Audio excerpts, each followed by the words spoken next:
अस्सलाम वालेकुम, कैसे हैं जी आप? ठीक है, अल्लाह ताला आपको सेहत दे।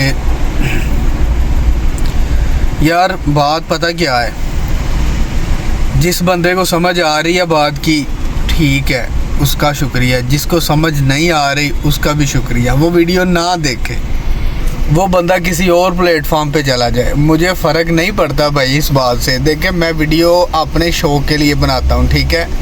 अब मैं आपको ये पैगाम नहीं दे रहा कि आप मेरी वीडियो लाजमी देखें, लाजमी देखें, लाजमी देखें। कोई बात नहीं, मैंने शुरू दिन से आपको बोला हुआ है और मैं ऐसे ही बोलता रहूँगा। मैं परवाह नहीं करता भाई किसी की। तो भैया आप किसी और प्लेटफॉर्म, जिसको समझ आती है वो ठीक है, देखें, शेयर भी करें। ना भी करेंगे ना शेयर तो फिर भी उनकी मर्ज़ी है। जिसको समझ नहीं आती वो ना देखे भाई, वो किसी और प्लेटफॉर्म पे चला जाए, किसी और बंदे की वीडियो देख ले जाके। मैं तो भाई ऐसे ही बात करूँगा। मैं अगर चाहूँ तो बहुत ज़्यादा व्यूज़ भी ले सकता हूँ, मैं अगर चाहूँ तो बहुत ज़्यादा सब्सक्राइबर भी ले सकता हूँ, ठीक है। लेकिन मुझे उनका फ़ायदा नहीं है जो झूठ पे मिल जाएंगे मुझे, ठीक है। झूठ बोलूँगा, मैं आपको गलत ब्रीफ करूँगा, उससे मुझे क्या फ़ायदा होगा। इससे बेहतर है कि मैं वीडियो ना बनाऊँ, वो बेहतर है। झूठ बोल के मैं आपको खुश तो कर लूँगा, लेकिन बाद में 15 दिन बाद, महीने बाद जब आपको पता चलेगा, लोगों को पता चलेगा यार ये बंदा तो फेक वीडियो बनाता है, ये बंदा तो फजूल वीडियो बनाता है। चंद दिन के अरूज के बाद गालियाँ और गलत बातें भी मुझे ही सुननी पड़ेंगी। तो इससे बेहतर है थोड़ी बात कर लो, लेकिन वो करो जो आपको पता है और जिसमें सच्चाई हो। कुछ लोग वीडियो बनाते हैं, यूट्यूब से वीडियो देख लेते हैं और उसके बाद वीडियो बनाना स्टार्ट करते हैं, सेम टू सेम कॉपी करके खुद बोल के वीडियो बनाना स्टार्ट कर देते हैं। मैं ऐसा बिल्कुल भी नहीं कर रहा। मुझे जो पता है मैं वही बात कर रहा हूँ, वही काम कर रहा हूँ। मैंने आज तक यूट्यूब से वीडियो देख के वीडियो नहीं बनाई, मुझे ज़रूरत नहीं अभी तक पड़ी, क्योंकि मुझे खुद पता है। और चाहे मुझे 50% पता है, चाहे मुझे 60%, 90% पता है, जितना पता है मैं उतनी खुद वीडियो बनाता हूँ। मैंने ये कभी नहीं किया कि हाँ वहाँ से यूट्यूब से इंफॉर्मेशन ले लूँ या टिकटॉक से ले लूँ या किसी भी जगह से ले लूँ। उससे क्या होगा, उससे जनाब आपको गलत ब्रीफिंग मिलेगी और एक दिन आएगा कि कमेंट्स में आप मुझे गलत बोलेंगे, तो उससे फ़ायदा नहीं है। इससे बेहतर है कि बंदा बंद ही कर दे ये सिस्टम। कल रात को मेरा आखिरी ऑर्डर 12 बजे कैंसिल हो गया। बड़ा दुख हुआ। 20 मिनट, तकरीबन 30 मिनट उसने मुझे वेट करवाया। उसके बाद मेरा ऑर्डर कैंसिल हुआ। तो अपडेट ये है कि पहले ये होता था कि ऑर्डर जो है ना वो हंगर स्टेशन मार्केट में दे के आना होता था, चाहे ग्रॉसरी का है, चाहे वो कोई भी खाने वाला है, बर्गर है या पिज़्ज़ा शवारमा खाने वाला किसी किस्म की भी आइटम है। तो अब क्या होता है कि अब आप ऑर्डर खा सकते हैं। कोड की ऑप्शन तो आती है नीचे, क्योंकि पहले कोड की ऑप्शन आती थी, 4 हिस्सों का कोड लगना होता था, वो हंगर स्टेशन मार्केट से जाके ही लगता था। और तब जाके वो ऑर्डर ड्रॉप ऑफ होता था, कैंसिल होता था।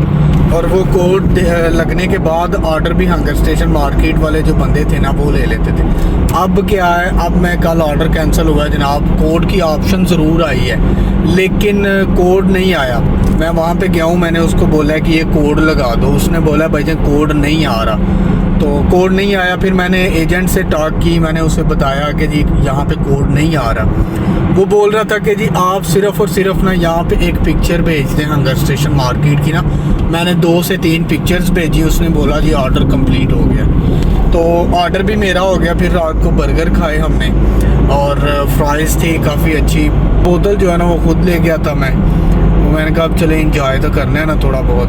तो अपडेट ये है कि अब ऑर्डर अगर कैंसिल हो जाए तो आप खुद खा सकते हैं, पहले की तरह नहीं है। क्योंकि बड़ा दुख होता था, तकलीफ़ होती थी कि एक बार ऑर्डर को पिकअप करने जाओ, फिर ऑर्डर पिकअप करने के बाद कस्टमर के पास लेके जाओ, कस्टमर कॉल नहीं उठाता, उधर 20-25 मिनट्स वेट करो, फिर उसके बाद वेट करने के बाद ऑर्डर कैंसिल करो, ऑर्डर कैंसिल करने के बाद फिर हंगर स्टेशन मार्केट में लेके आना पड़ता था, फिर ऑर्डर उन लोगों को देना पड़ता था, खुद नहीं रख सकते थे। ये बड़ी मुश्किल थी, ये बड़ी ही ख़राबी थी। लेकिन अल्हम्दुलिल्लाह ये वाला मामला अब क्लियर हो गया है। तो बहरहाल बेहतर ये है कि ऑर्डर कैंसिल ना ही हो, क्योंकि एक ऑर्डर 1 घंटा आपका वेस्ट कर देता है। जो ऑर्डर कैंसिल होता है ना, 1 घंटा या 45 मिनट्स लाजमी वेस्ट हो जाते हैं। तो उससे बेहतर है कि ऑर्डर कैंसिल ना ही हो, किसी तरीके से कस्टमर को ऑर्डर आप दे दें। तो मैंने बड़ी कोशिश की थी, मैंने व्हाट्सएप पे भी कांटेक्ट किया, हर जगह कांटेक्ट किया, लेकिन कस्टमर ने कॉल भी नहीं उठाई, कुछ भी रिप्लाई नहीं दिया।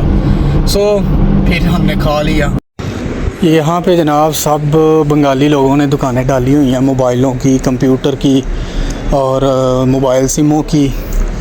तो ज़्यादातर फ़िलिपीनी यहाँ पे आते हैं। तो मुझे ऑर्डर लगा हुआ है रॉयल कोसिन का। हफ्ते वाले दिन काम की तरतीब बड़ी स्लो होती है। उसकी वजह ये है कि मोस्टली जो ऑफिस है ना वो सैटरडे वाले दिन भी ऑफ होते हैं। फ्राइडे को तो वैसे ही ऑफ होता है सारा कुछ, तो मोस्टली ऑफिसेज भी सैटरडे को ऑफ होते हैं, क्योंकि ये जो टाइम है ना ये पीक टाइम होता है काम का आम दिनों में। मतलब 12 बजे से लेके ना 3 बजे तक पीक टाइम होता है। इस टाइम में अल्हम्दुलिल्लाह जो काम करने वाला बंदा है ना वो अच्छे खासे ऑर्डर कर लेता है। तो आज काम इतना नहीं है क्योंकि सैटरडे है, तो सैटरडे को शायद ऑफिस क्लोज है इसलिए। तो ये जनाब जा रहे हैं सारे मज़दूर लेबर। बड़ी गर्मी है, चेक करें जनाब। औरंगज़ेब भाई मेरी बात सुने, मैं आपकी बड़ी रिस्पेक्ट करता हूँ, क्योंकि देखें अपने कीमती टाइम में से आप 10-15 मिनट मेरी वीडियो देखने के लिए निकालते हैं, तो ये बड़ी अच्छी बात है और बड़ी रिस्पेक्टेबल बात है। आजकल के ज़माने में किसी के पास इतना टाइम नहीं है कि वो किसी के लिए टाइम निकाल सके। तो चलें, आपकी मेहरबानी, आपने टाइम निकाला, मेरी वीडियो देखी और मुझे बताया कि आप पहले ऐसे बोल रहे थे, फिर आप बाद में ऐसे बोल दिया। तो मुझे भी इतना मुनासिब नहीं लगता कि मेरी वजह से या मेरी किसी बात की वजह से किसी की दिल आज़ारी हो। मैं इसलिए आपका नाम लेके जनाब वीडियो बना रहा हूँ। तो मेरी वीडियो को पहले गौर से देखें। मैंने जो बात की है ना, बात मैंने यहाँ पे ये वाली की थी कि जो होता है ना फ्रीलांसर बंदा, फ्रीलांसर आईडी नहीं चलती, फ्रीलांसर बंदा होता है आज़ाद वीज़े वाला। आज़ाद वीज़े वाला बंदा जो होता है ना जनाब, वो या तो रेंट की आईडी चला सकता है या कॉन्ट्रैक्टिंग आईडी भी, हाँ रेंट की आईडी वो चला सकता है। किसी कंपनी से, किसी शिरके से आईडी लेके तो फिर वो आईडी यूज़ कर सकता है और उसका रेंट देता है। उस आईडी पे जब रेंट वाली आईडी पे आपको पैसे मिलने हैं ना जनाब, को वो वाले डिस्टेंस रेट भी मिलने हैं, उसके अलावा आपको मिलने हैं जनाब डिलीवरी के पैसे भी मिलने हैं।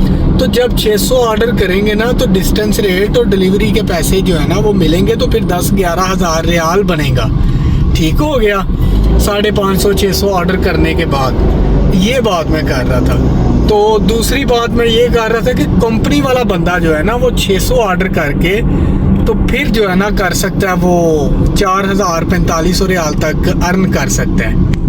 और जो कॉन्ट्रैक्टिंग कंपनी वाला होता है ना, कॉन्ट्रैक्ट वाला बंदा, मतलब कॉन्ट्रैक्ट वाला किस तरह होता है, जिसके पास गाड़ी अपनी है, पेट्रोल अपना है, लेकिन इकामा उसका कंपनी का है और मेंटेनेंस उसकी अपनी है। ये बात मैं कर रहा था कि अगर गाड़ी अपनी है, इस तरह से करके 600 ऑर्डर अगर बंदा करे तो 5 से 6 हज़ार रियाल तक बंदा बचा सकता है या कमा सकता है। ये बात मैं कर रहा था। देखिए मैंने तीनों कॉन्सेप्ट आपको चंद मिनटों में क्लियर कर दिए हैं। तो जनाब ने 2 बार मुझे दोनों वीडियो पे कमेंट किया था, वो भी मैं आपको इसलिए इतना डिटेल के साथ जवाब दे रहा हूँ जनाब, क्योंकि रेगुलर वीडियो आप देखते हैं और रेगुलर कमेंट आपके आते हैं। मैंने कहा अगर भाई का कॉन्सेप्ट क्लियर नहीं हुआ तो मैं कर देता हूँ। तो अब अगर अब भी क्लियर नहीं हो रहा तो फिर भी मुझे बताना, मैं फिर भी आपका कॉन्सेप्ट क्लियर कर दूंगा, मसले वाली बात नहीं है। देखिए जो कंपनी वाला बंदा होता है उसने सैलरी लेनी है, ठीक है,